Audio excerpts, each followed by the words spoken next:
So now, okay, approximately 15 to 20 minutes you can present. Thank you. So good afternoon. Thank you all for coming and thank you for having me. I very much appreciate the opportunity to be here at MARAAS. So the presentation, well, first a little bit about me. My name is Zenon Rivera. As Osuka Sensei said, I am a English and Asian Studies double major and currently in the MA program for English Literature at Seton Hall University. So I'm kind of combining my two areas of thought, English and Asian Studies, here to talk about analyses of Asian religious texts using digital humanity tools. So let's get going. So as an introduction, many of the big texts in Asia's many diverse religions can be daunting, especially for first-time studiers of them. Me especially, I struggled coming into Seton Hall taking Asian religion classes in understanding a lot of the complexities of the texts. But one of the best ways to understand them is to study the language that they use throughout them, linguistic studies, such as reading between the lines, getting context clues, close readings, everything we use in our daily English classes from first grade on. More importantly, when you combine these close readings of the Asian text with literary analysis, linguistics, and language study, it allows readers to effectively divide and conquer many of these complex texts, and that fosters deeper reflection and understanding. So I will be discussing the data science tool Voyant, which was pioneered at Seton Hall by a lot of our Asian studies professors. I'd never heard of it beforehand, but going into courses of Chinese history, Japanese history, everything, they kind of make it a requirement to use this tool.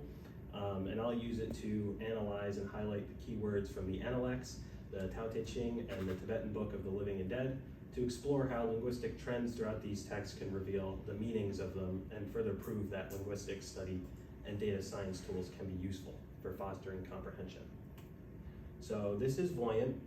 It's the digital humanity tool used primarily in our Asian Studies department at Seton Hall University. The website link is there, and that's what you'll get if you go to this website, that little picture.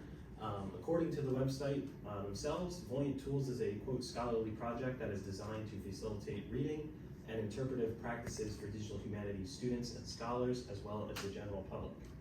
So with the website, users can either input links or the full text of PDF, Word files, or any other document that they're studying, and Voyant will then process that and display, which I'll show you in a minute, word trends, important facts, and charts and diagrams relating to linguistics in the text. So it provides valuable data on the important words that are most used throughout, and phrases, words that are linked together so that you can deeper understand how one word can mean a whole throughout the text.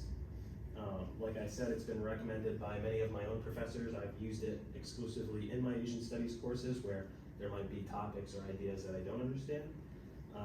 And it just proves that data science can go beyond the realm of mathematics and logical studies and be applied to religious and historical texts as well. So first up is the Analects.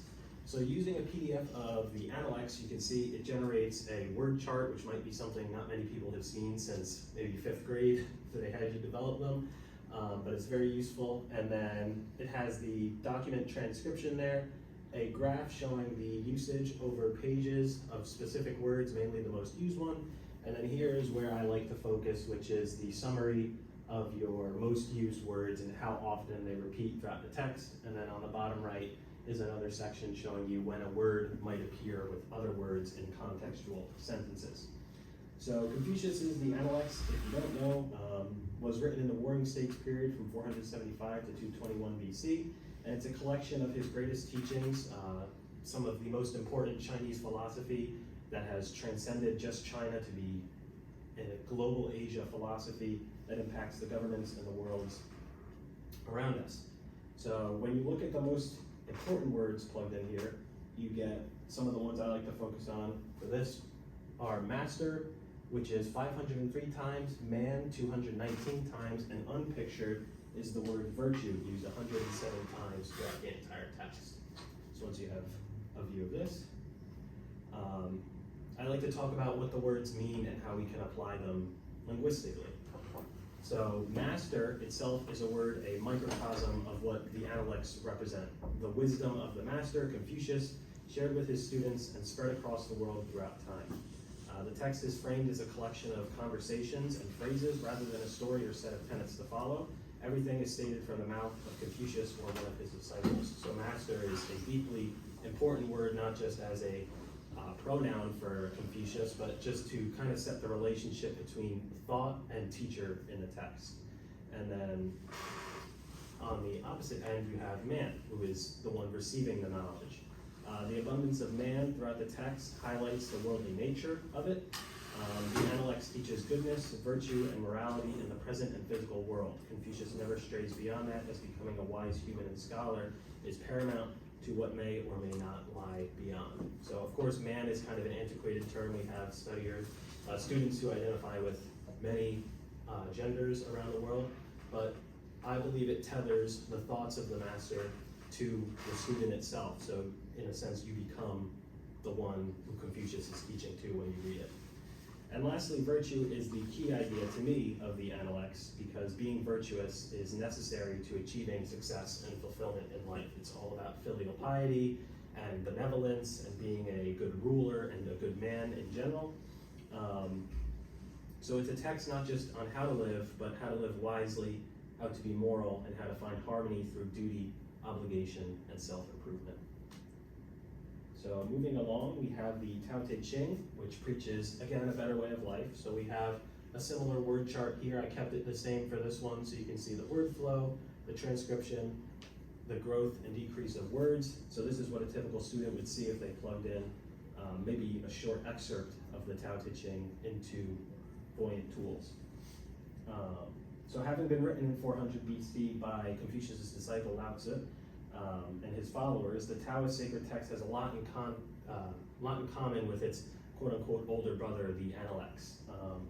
However, it more focuses on spiritualism and ideas which go more beyond the mortal realm. So when plugging it into Buoyant Tools, the noticeable keywords here are Tao, nature, and people. Tao being 138 times, nature 81 times, and people 78 times appearing throughout this text. So what do these words say about the text as a whole? Once again, like virtue, in the Tao Te Ching, Tao is the key concept. It means the way and harmony. It represents the goal one should strive for and how they should live. Balance. The Tao does, I have a quote from the Tao Te Ching, which I believe exemplifies it well. The Tao does all and yet does not boast of it. It presides over all and yet does not control them. And this is what is called the mysterious quality of the Tao. Action through inaction and balance through imbalance. Everything is reacting with one another. Nature is an equally important concept in the Tao Te Ching. The natural world is opposite of the supernatural, the world beyond space and time, which resides in the mind. It contrasts with people. Humans must find ways to balance the natural world with the spiritual, to balance ourselves against outside forces. And another quote here, Mahamati, to see things as they really are means to transcend what are nothing but perceptions of your own mind. And lastly, comparing nature directly to people, us, the readers, using linguistic analysis makes the meanings clear, especially after understanding the importance of contrasting relationships ever present in Taoism. The most important part of harmony is oneself.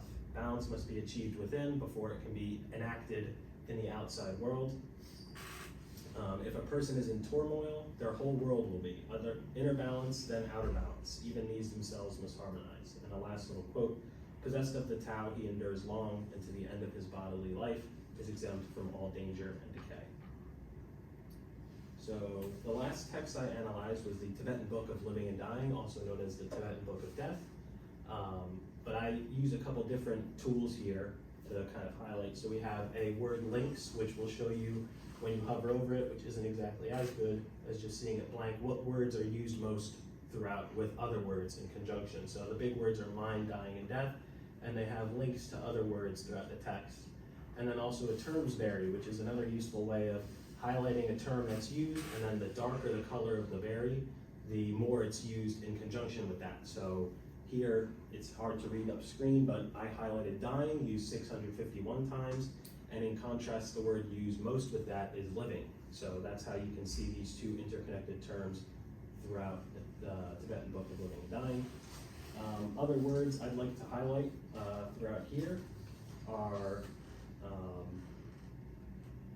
life, 614 times, death and dying, both equivocally over 1,000 times, 1,551 to be exact. So the first other word is mind, which has 958 occurrences throughout the text. The realm of Tibetan Buddhism begins and ends in the mind. Many Buddhist teachings revolve around the idea of meditation, self-reflection, and personal and spiritual growth to achieve what is to them nirvana. The mind is the first thing one must conquer on the path to eternal harmony.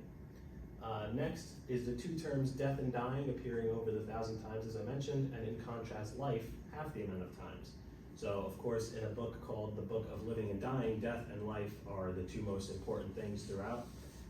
Death and dying being the main concepts as the Tibetans try to understand what happens after they escape life and how they can find inner peace before then, or perhaps even find a way to break that cycle and conquer death. To reach this end, one must, of course, live a fulfilling and self-reflective life, striving to do so as the Buddha would and achieve nirvana. Life and death go hand in hand, and there cannot be one without the other. So moving forward, I wanted to connect the dots between the three texts using one of the words that I found in the Tibetan Book of Living and Dying, being practice. Practice appears 521 times, and while it doesn't appear as much in the Tao Te Ching or the Analects, I believe it's probably the most important word we could take away when analyzing the three altogether. So the Tibetan Book of the Dead offers many practices and is a guide to the spiritual world and the ideas it creates. Like many Buddhist texts, it offers a way of living, and the way of Buddha is not merely to be read about, but to be lived. On the other hand, both the teachings of Confucius and Lao Tzu are nothing without the promotion of mindful practice and effort in order to become a virtuous person in the present and find true inner harmony. Neither these two philosophers nor the Buddha attained fulfillment through sheer luck. It takes long hours of dedication. The Tibetan Book of the Dead says this about mindfulness and practice. Quote, abandon your notions of the past without attributing to temporal sequence. Cut off your mental associations regarding the future without anticipation. Rest in a spacious modality without clinging to the thoughts of the present. Do not meditate at all, since there is nothing upon which to meditate. Instead, revelation will come through undistracted mindfulness, since there is nothing by which you can be distracted. So, wrapping up, a bit of a what's the point. What my English teachers like to always say about your papers is, what's the point? What are you trying to tell me with all of these words you have on screen? So I have another deep quote here from Edward Sapir in his The Status of Linguistics as a Science, where he writes, an increasing interest in linguistics may be noted among workers in anthropology, culture history, sociology, psychology, and philosophy. For all of them, linguistics is of basic importance. Its data and methods show better than those of any other discipline dealing with socialized behavior the possibility of a truly scientific study of society. Linguistics should, on the other hand, become aware of what their science may mean for the interpretation of human conduct in general. So, as I said in the beginning, on their own, tackling them for the first time in a classroom, a lot of these Asian religious texts can be very, very daunting and unapproachable for many. When reading anything as an English major, I've learned that breaking it down into smaller segments and then even getting as small down to the word can be a useful tactic for understanding what could be either a complex entire chapter or even a sentence or even just a couple phrases.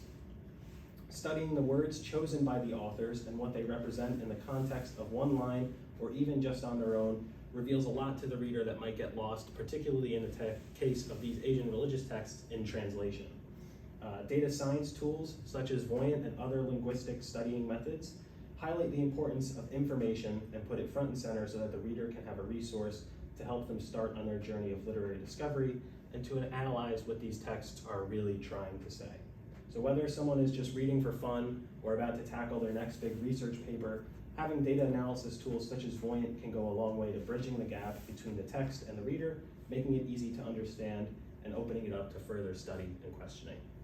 With that, these are the references I used throughout, and that is my presentation. So thank you very much for your time.